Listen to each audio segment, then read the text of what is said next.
Ayah. Hadirin jamaah Masjid Mutiara, Bapak Ibu yang saya hormati serta Allah muliakan, puji serta syukur tak henti-hentinya kita panjatkan kehadirat Allah Subhanahu wa Ta'ala, karena atas segala karunia dan kenikmatan yang begitu banyak Allah berikan kepada kita semua. Yang paling utama nikmat berupa iman Islam itu yang masih terpatri di dalam sanubari kita, menjadi pedoman, menjadi tuntunan hidup serta kehidupan kita semua. Juga alhamdulillah kita sering bersyukur atas karunia kenikmatan berupa kesehatan. Kita masih diberikan sehat walafiat, bahkan ini sudah menjadi bahasa Indonesia, kata sehat walafiat sepaket, bahkan sebetulnya itu dari bahasa Arab sihatun, sehat, jadi bahasa Indonesianya sehat itu dari bahasa Arab sebetulnya. As-sihah huruf-hurufnya shod, ha ditasdid dan tak marbutoh sihah. As-sihat dalam kamus bahasa Arab, as-sihah itu sehat, artinya baik jasmaninya. Jadi definisi sehat itu dalam bahasa Indonesia mah baik secara jasmani, ragawi, kita baik-baik saja. Sedangkan afiah atau yang sering kita tadi sebut afiat, sehat wal afiat, afiah mah baik dari sisi rohaninya. Jadi ketika kita mendoakan semoga sehat wal afiat, itu artinya semoga jasmaninya sehat, kuat, bugar, fit, rohaninya pun juga sehat. Karena ada yang jasmaninya sehat tapi rohaninya tidak sehat. Contoh, jasmaninya sehat, anggota tubuh berupa mata sehat, misalkan anak-anak muda mah belum dikacamata, berarti matanya masih sehat, jasmaninya baik. Tapi belum tentu tidak afiat kalau mata tersebut dipakai lihat HPT, website yang terlarang, judi online, main slot, main game. Nah itu teh sehat tapi tidak afiat. Afiat mah baik juga rohaninya. Sebaliknya ada yang secara jasmaninya tidak sehat, matanya sudah berkacamata, kakinya sudah bertongkat, maaf misalkan, tapi karena afiat matanya meskipun berkacamata dipakai baca Quran, kakinya meskipun sakit dipakai ke masjid tiap berjamaah 5 waktu, berarti itu afiat meskipun tidak sehat secara jasmani. Tapi kita pasti selalu berharap dan mendoakan sehat walafiat, baik jasmaninya berarti sehat, bugar, baik-baik saja jasmaninya dan baik-baik saja juga rohaninya. Maka kita bersyukur masih diberikan kenikmatan berupa sehat walafiat. Yang lain banyak yang sedang diuji sakit, saudara-saudara kita, bahkan mungkin keluarga kita, tetangga kita. Kita doakan mereka semoga diberikan kesembuhan seperti sedia kala, dan sakitnya ini semoga menjadi kifarat penggugur dosa-dosa bagi mereka. Amin ya rabbal alamin. Juga kita tak henti-hentinya bersyukur kepada Allah Subhanahu wa Ta'ala atas kenikmatan berupa jatah usia yang masih per hari ini Allah berikan amanah usia kita. Wallahu a'lam sampai kapan, namun ada batasnya. Saya pernah sampaikan bahwa yang namanya usia itu terbatas, punya limit, punya batas akhir, ada mentoknya. Disebut usia itu rentang waktu hidup sejak lahir sampai mati kalau makhluk hidup. Kalau benda bisa disebut benda juga berusia, seperti meja ini boleh kita katakan ini meja usianya sudah berapa tahun ya. Berarti benda mati pun punya sebutan usia.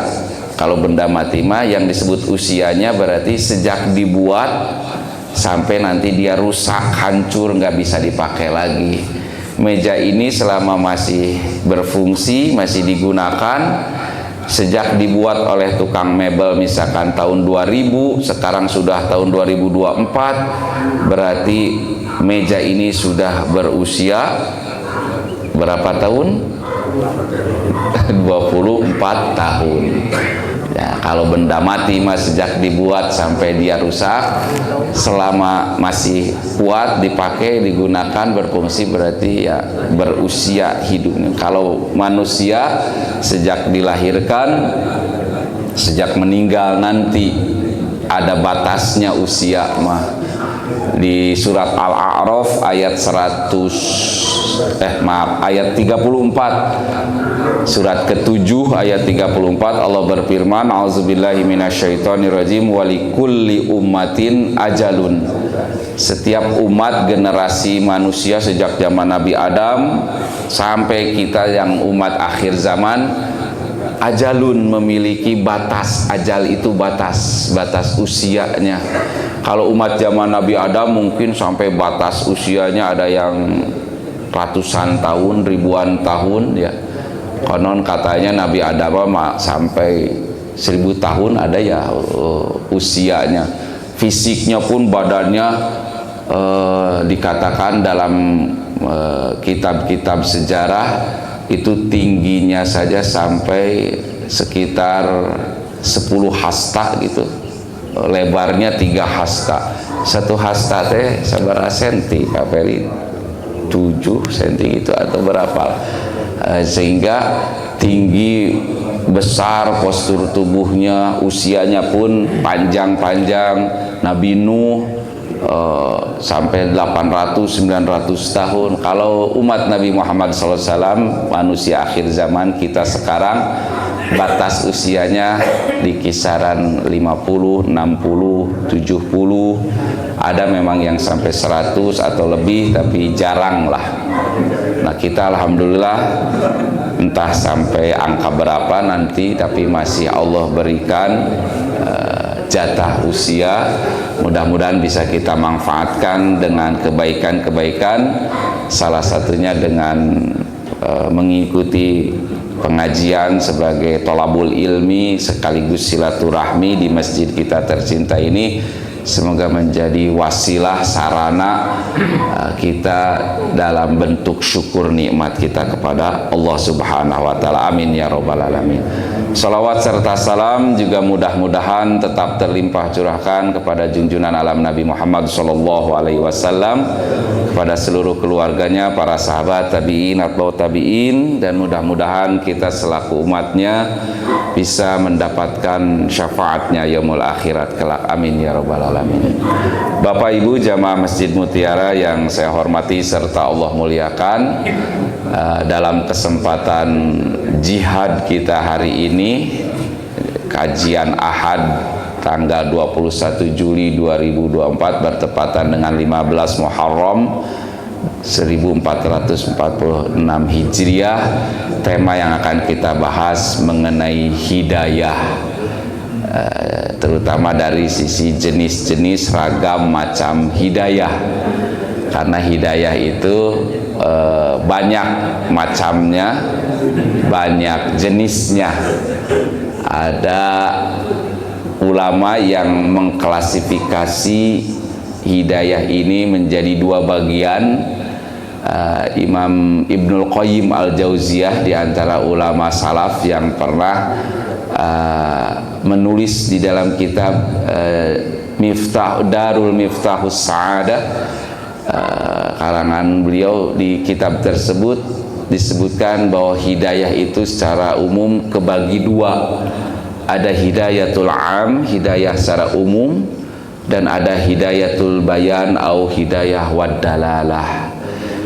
Hidayah secara umum dan hidayah secara penjelasan. Ada penjelasannya hidayatul bayan atau dalalah, ada petunjuk-petunjuknya, ada penjelasan dalil-dalilnya.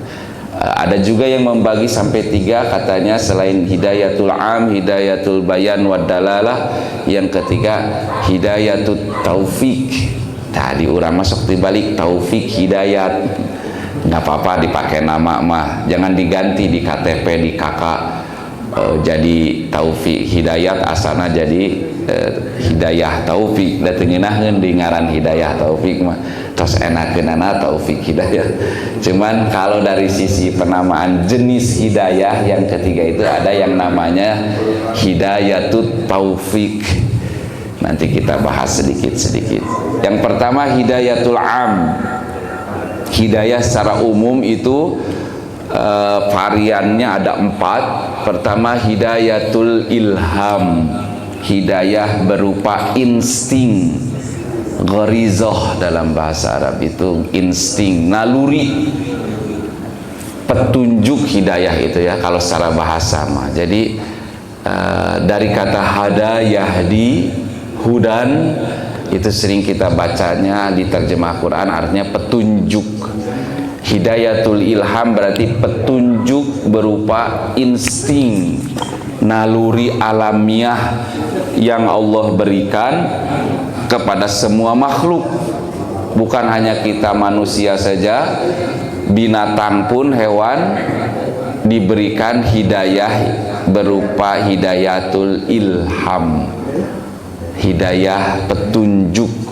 Ilham ini insting naluri yang dimiliki setiap manusia dan binatang yang telah Allah berikan kepada semua.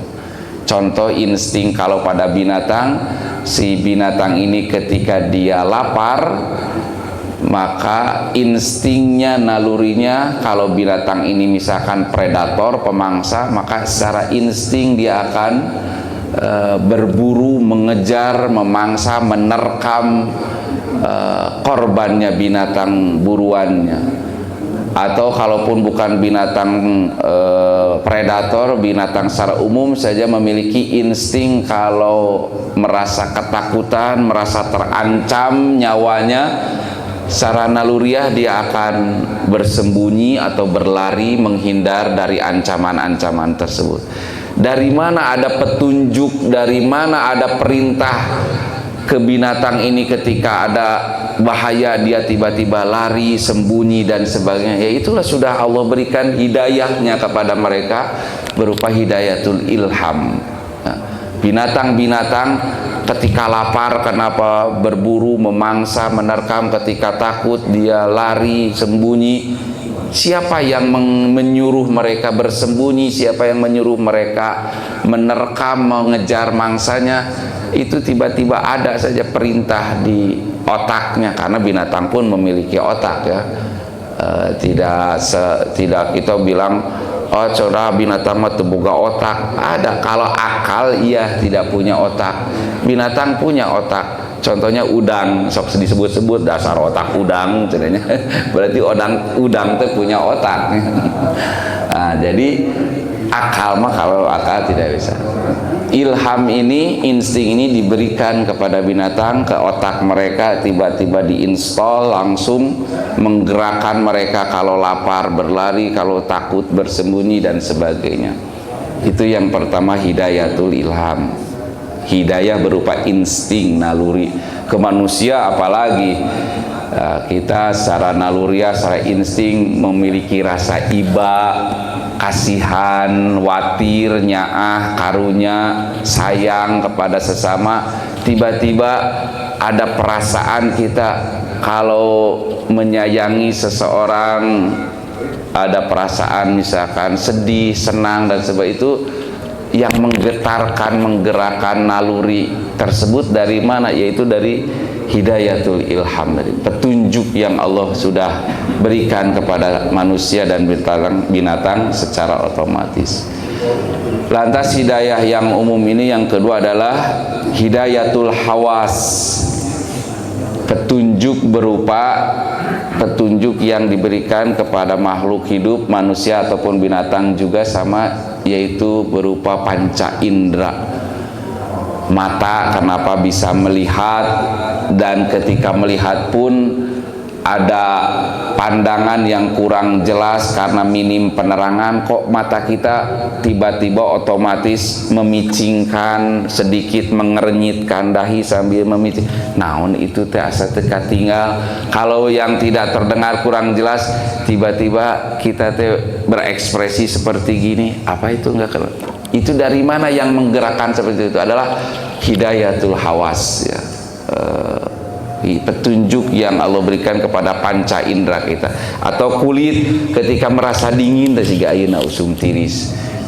Dari mana ya petunjuknya kita tiba-tiba kalau dingin ngambil jaket, ngambil mantel, ngambil shawl, selimut dan sebagainya, yang menggerakkan anggota tubuh khususnya tangan mengambil jaket, mengambil shawl, selimut dan sebagainya, itu ada yang nyuruh, berarti ada petunjuknya. Kalau dingin disimut, kalau panas misalkan dikipas-kipas, kalau kena terik matahari kita pakai sunblock. Itu teh ada petunjuk yang mengarahkan kita sehingga kita berselimut atau berpayung ketika hujan, ketika dingin berselimut, kan tanpa disuruh. Itu teh otomatis. Kalau kedinginan tiba-tiba kita merungkut, naon atuh merungkut teh Ustaz Farhan bahasa Indonesianya menggigil dan sebagainya, kan itu nggak usah disuruh oleh otak kita.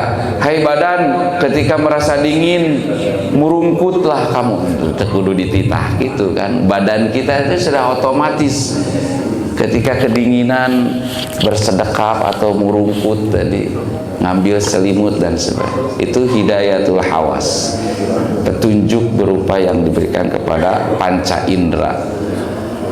Yang ketiga, ini mah petunjuk hidayah yang Allah berikan hanya kepada manusia, kepada binatang mah tidak, yaitu hidayatul akal. Hidayah berupa akal.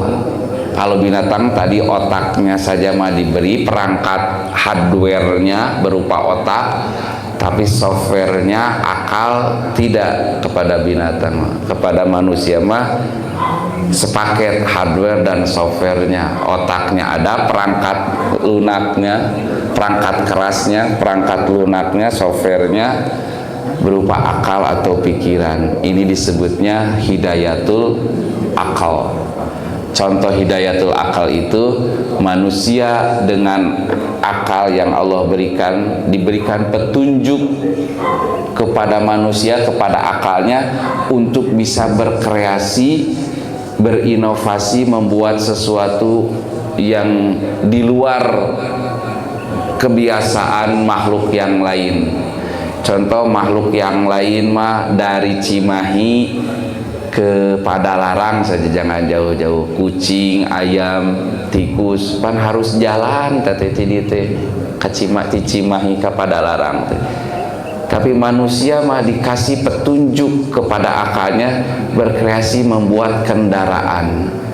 Ayah sepeda, dulu mah ada motor, bahkan mobil, sekarang lebih canggih lagi, mobil listrik, lebih canggih lagi, ada pesawat.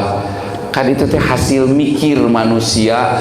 Oh, kalau jalan kaki mah lama, harus bikinlah sebuah alat supaya saya berpindah tempat dengan cepat.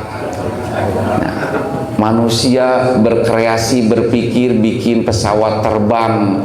Sabab hayang tereh ibadah haji teh dulu mah sebulan lebih dari Tanjung Perak Surabaya tahun 60-an mah berangkat haji ke Jeddah teh sebulan naik kapal laut. Ada kreasi lebih dari itu, bikin pesawat terbang. Kan Jakarta Jeddah ngan 8 jam, nggak usah sebulan, jadi lebih cepat. Hasil mikir itu teh manusia teh bikin pesawat. Ngobrol, bicara dari Cimahi ke Amerika bisa cepat. Ayeuna mah aya WA, aya Instagram, aya internet. Itu teh hasil mikir manusia tehnya. Da dulu mah jangankan ngobrol dengan yang di luar negeri, sudah keluar kampung saja jarang komunikasi, teh nyuratan mahnya zaman dulu mah. Tapi zaman sekarang serba canggih. Bahkan bukan hanya obrolan, bisa bertatap wajah dengan jarak yang jauh, video call dan sebagainya. Manusia berpikir menciptakan teknologi IT berupa alat komunikasi, gadget, internet dan sebagainya. Dari mana petunjuk manusia bisa bikin alat nukar itu teh? Itu Allah berikan dari hidayatul akal, petunjuk berupa akal supaya berpikir kumaha carana biar tadi perjalanan bisa cepat dan singkat, bikin manusia teh kendaraan. Bagaimana caranya bisa berbicara, berkomunikasi dengan yang jauh di luar kota bahkan luar benua, mikir manusia teh membuat alat komunikasi. Dulu mungkin telegraf, kesininya telepon, kesininya lagi ada 3G, 4G, 5G, wah makin cara ranggih. Tadi itu namanya wallahu alam, duka kealaman, duka moang ke aya teknologi nu baru lagi. Nah itu teh hidayatul akal. Nah, kemudian selanjutnya Allah Subhanahu wa taala memberikan hidayatul akal ini hanya kepada manusia tadi. Binatang tidak diberikan petunjuk berupa hidayatul akal, hanya diberikan dua saja binatang mah, hidayatul ilham dan hidayatul hawas. Kalau hidayatul akal diberikan kepada binatang bahaya.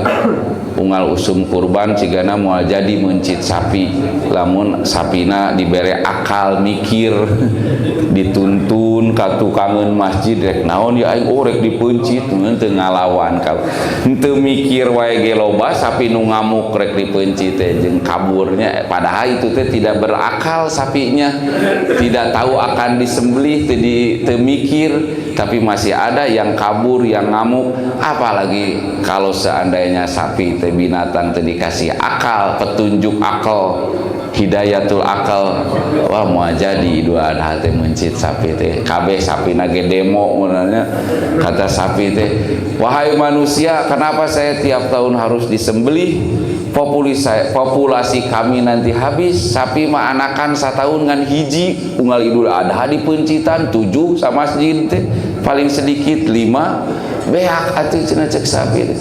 Tuh atuh pencit mah kelenci mah sakali ngajuru burusut 10. Kenapa harus kami, cek sapi teh? Kami mah punya anak setahun sekali 1, harus dipotong, disembelih di unggal tahun ku kalian. Untung dah teu boga hidayatul akal binatang, jadi teu demo, teu protes, disembelih. Dan alhamdulillah nggak habis-habis populasi sapinya, meskipun tiap tahun disembelih. Rata-rata satu masjid kemarin Idul Adha di sini saja 7 ekor ya, belum masjid yang lain ada yang 10 ekor, minimal 2 ekor, 1 ekor.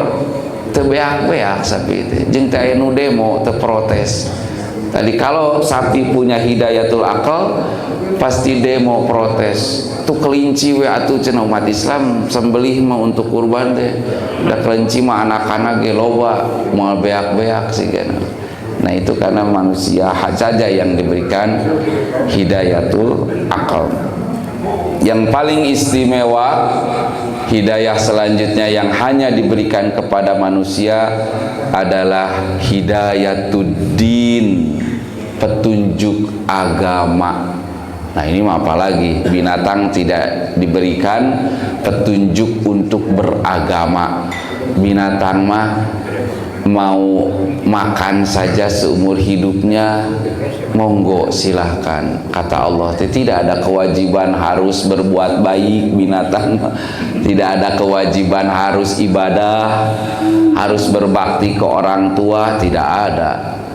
Harus nyaah, kasih sayang kepada anaknya, itu mah tadi naluriah saja.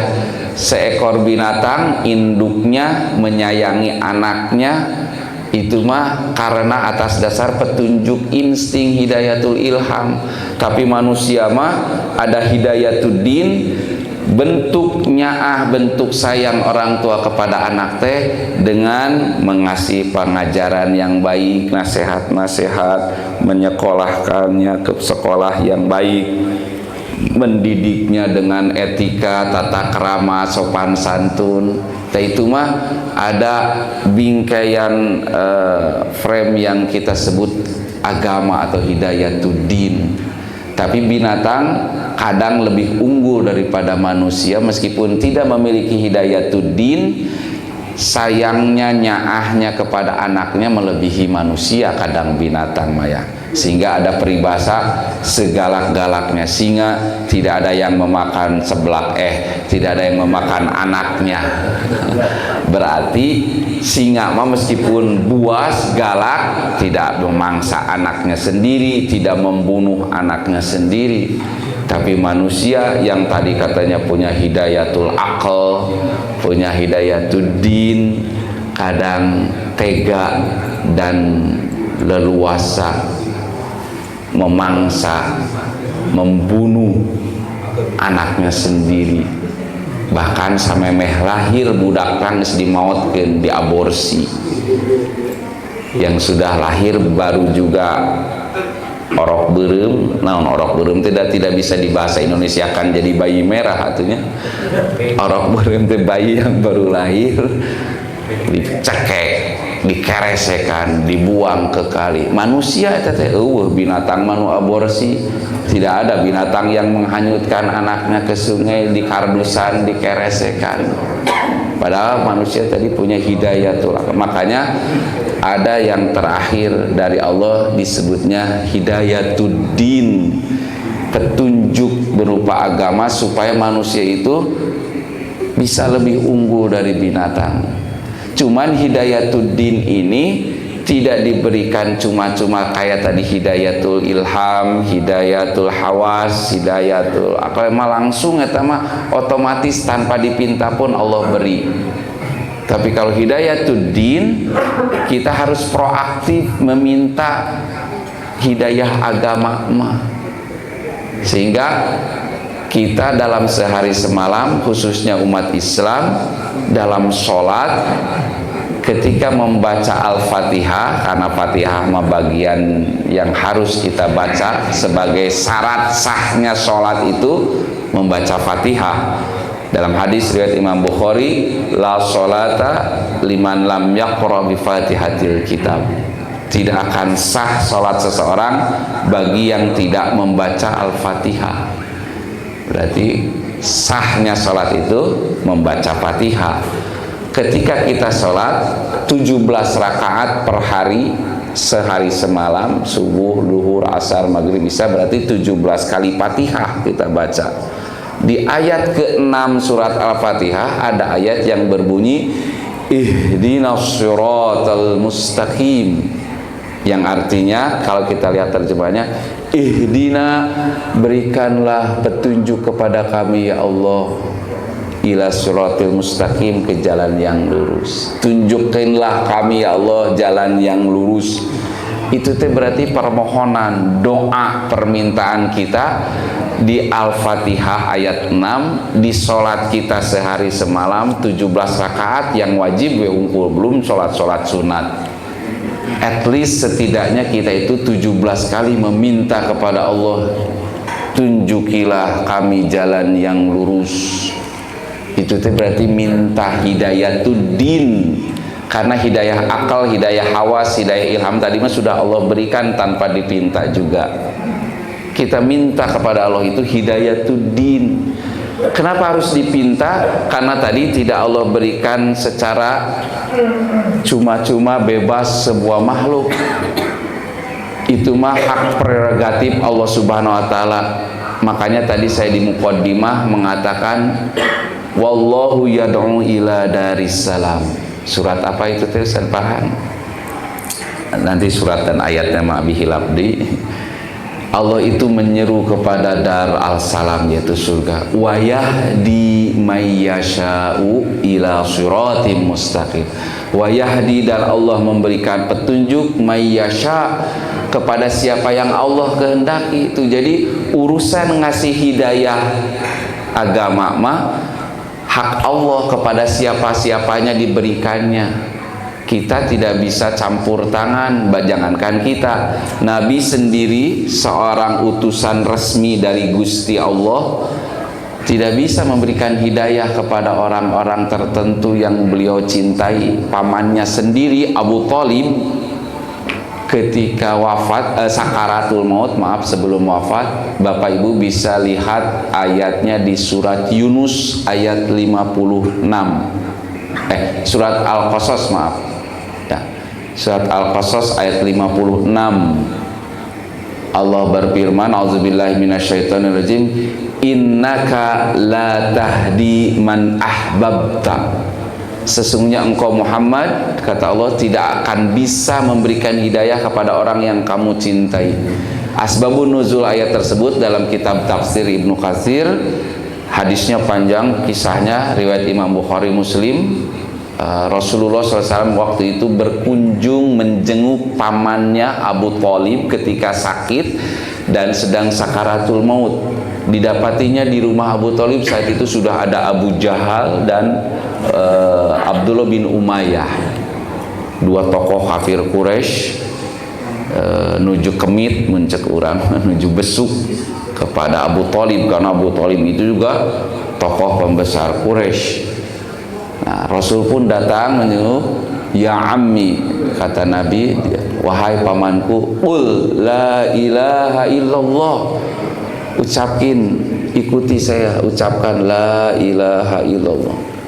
Terus Nabi teh berusaha mencek urang menalkinan ke Abu Thalib yang sedang sakarat saat itu.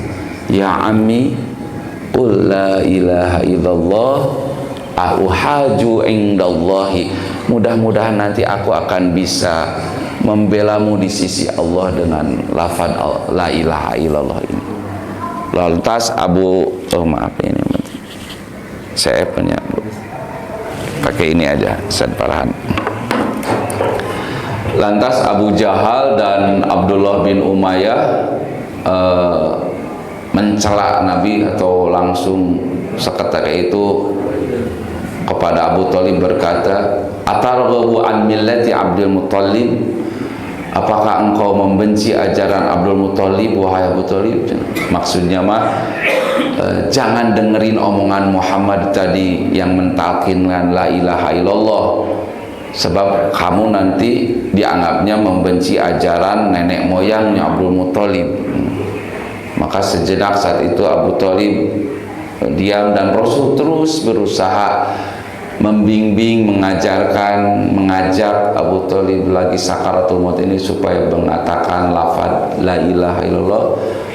Sampai akhirnya Abu Thalib pun tidak mau mengatakan la ilaha illallah. Ana ala millati Abdul Muthalib, kata Abu Thalib, saya berada di dalam agama ajaran nenek moyang saya, Abu Thalib, ayah saya, alias kepercayaan orang Quraisy saat itu. Jadi sampai akhir hayatnya pun ternyata hidayah itu tidak bisa ada nempel, napel, masuk ke Abu Thalib. Padahal Nabi kurang gimana, sangat menyayangi, mencintai dan mengajak. Sampai akhir hayatnya sedang sakarat pun Abu Thalib diajak oleh Nabi supaya mengucapkan kalimah la ilaha illallah. Maka turunlah ayat tadi, surat Al-Qasas ayat 56, innaka la tahdi man ahbabta, sesungguhnya engkau tidak akan bisa memberikan hidayah kepada orang yang kamu cintai. Sesayang-sayangnya kita, senyaah-nyaahnya kita kepada keluarga kita, paling kita hanya bisa memberikan nasihat, advice, saran, tapi urusan nurut ngagugujeng henteu nama itu urusan Allah. Jang sholat atuh, ngaji atuh, kita paling hanya gitu nyuruh. Ketika anak tetap nggak mau sholat, tetap nggak mau ngaji, ya itu mah nanti hidayahnya nanti dari Allah. Cuman kita ngasih kudwah, ngasih contoh ketika nyuruh anak ngaji, nyuruh anak sholat ke masjid, tapi bapaknya tidak ke masjid, ya gimana mau nurut ya. Jadi ketika nyuruh berarti kita pun sambil mencontohkan, insya Allah hidayah pun akan datang kepada anak tersebut. Tapi ini menyuruh saja tapi enggak nyontoin, ya makin jauh mungkin hidayah itu. Nah, Ketika pun tidak, sudah ngasih contoh, sudah ngajak, sudah ngasih tahu, tapi kekeh misalkan tidak bisa nurut, tidak bisa soleh, contohnya anak kita atau keluarga kita, anggota keluarga yang lain, ya sudah. Kata Allah pun di surat lain kepada Nabi, wa ma'alaika illal balagh, tidaklah engkau hanya sebatas menyampaikan saja. Jadi tugas kita mah menyampaikan kebenaran, mencontohkan, menjadi uswah, contoh, qudwah hasanah, uswah hasanah. Urusan digugu jeung teu mah jangan marah. Ka para ustad mubalig, ke saya misalkan, ketika lagi ceramah, bubaran ceramah nggak ada yang nurut, nggak ada yang soleh, bubar teh anger we kitu entong marah misalkan dengan arurut urang mutiara malah diceramahan teh anger berdegong, jangan uring-uringan gitu. Itu urusan hidayah mah Allah nanti yang beri, kita mah hanya menyampaikan. Nah, sok aya para guru nu ngambek nu marah kalau muridnya nggak pinter-pinter, bari teh bodoh-bodoh teh ngarti-ngarti misalnya bla bla bla bla bla, marah-marah ke murid teh, ke anak didik teh, merasa yang dia sampaikan teh tidak diikuti, tidak dituruti, kok tidak pintar dan sebagainya si siswanya. Jangan seperti itu, karena innaka la tahdi man ahbabta tadi. Kepada Nabi pun Allah mengatakan innaka yang kau tidak akan bisa memberikan hidayah kepada yang kamu cintai. Meskipun kamu suka, cinta, sayang, nyaah kepada orang ini, penginnya mah dia pun sama dengan kita, ternyata berbeda, jangan dipaksain. Misal kalau ada yang di lingkungan keluarga kita berbeda akidah, berbeda agama, la ikraha fid din kan di surat Allah. Tidak ada paksaan untuk masuk agama Islam. Tapi kalau sudah berada di dalam agama Islam, wayahna kudu daek, dipaksa sholat, dipaksa zakat, kurban dan sebagainya. Tapi kalau masih di luar Islam, jangan dipaksa, jangan dipengaruhi supaya masuk ke dalam agama kita. Nih hesenya teu meunang hidayah wae cenah geus dibere ajaan teh. Enggak usah gitu, enggak usah ngomel-ngomel, enggak usah kecewa ketika orang yang kita cintai, kerabat, keluarga tidak seakidah, tidak sejalan dengan kita, biarkan saja. Karena hidayah itu tadi hak prerogatif Allah. Innaka la tahdi man ahbabta. Nabi sendiri tidak bisa memberikan hidayah kepada pamannya yang beliau cintai. Nah, hidayah yang kita pinta selama sehari semalam sebanyak 17 kali itu adalah yang terakhir, hidayatut taufik tadi. Petunjuk hidayah teh, kalau taufik kesesuaian. Jadi kalau ada yang namanya taufik hidayat, berarti orang tersebut apa yang dia kerjakan teh sesudah sesuai dengan petunjuknya. Jadi kalau umat Islam yang sudah diberikan hidayah agama, ajaran Islam, tahu pengetahuan Islam, tahu ada perintah ibadah dalam Islam, sholat, zakat, kemudian dia kerjakan. Oh, dadina Islam teh rukun teh aya nu disebut sholat. Sholat itu 5 waktu dikerjakannya. Ketika dia sudah tahu teori sholat dan kemudian dia mengerjakan sholatnya, berarti itulah sesuai antara yang dia ketahui dengan yang dia kerjakan. Itu yang disebut hidayatut taufik. Ini pun tidak semua orang. Ada yang mau tahu teori ajaran Islam, hafal khatam, fikih, wah per madhab dikuasai, tapi ngamalkeun henteu. Nah, itu mah belum dapat taufik, berarti baru dapat hidayah, baru dapat petunjuk. Kalau saya misalkan sekolah sampai jauh-jauh ke Kairo, ke Al-Azhar, dicekoki dengan dogma doktrin oleh syekh-syekh di sana, ini loh hukum ini loh pendapat ini loh tafsiran ini. Saya jadi tahu, tapi pulang ke sini tidak saya amalkan, berarti saya belum mendapat taufik itu mah. Baru dapat hidayah saja, baru petunjuk. Oh, ini tafsir Ibnu Katsir teh di dalamnya begini, tapi enggak saya kerjakan, enggak saya amalkan, berarti saya belum dapat taufik. Maka yang paling ideal mah kita sudah dapat hidayah yang kita pinta tadi, ihdina, juga ada at-taufik, ada kesesuaian antara apa yang kita ketahui, kita kerjakan, kita amalkan semampu kita. Itulah yang disebut hidayatut taufik. Sesuai, sinkron apa yang pengajaran paparkan, apa yang teori-teori uraikan, lalu kita aplikasikan, kita terapkan dalam keseharian. Itu berarti hidayatut taufik. Tahu sholat 5 waktu sehari semalam kita kerjakan sholat tersebut, maka kita sudah dapat hidayah dan tahu zakat perdagangan 2,5% kalau sudah dihitung misalkan dari modal ataupun dan keuntungan nisabnya begini lalu kita keluarkan zakatnya, berarti kita sudah dapat hidayah dan tahu kurban itu adalah suatu keharusan meskipun bukan wajib. Sudah dibahas waktu kemarin sebelum Idul Adha, hukum kurban itu misalkan disebutnya sunnah muakkad, sunnah yang dianjurkan.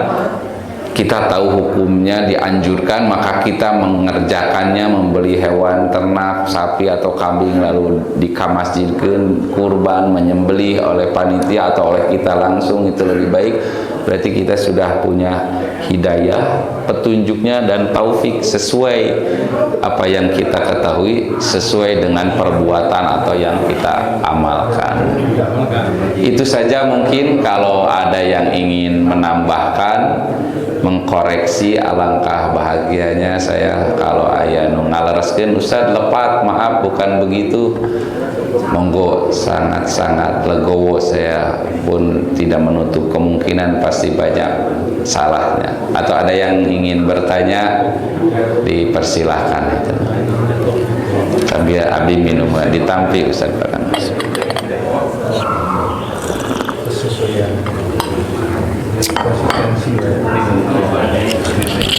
Daya? Iya, silakan Pak.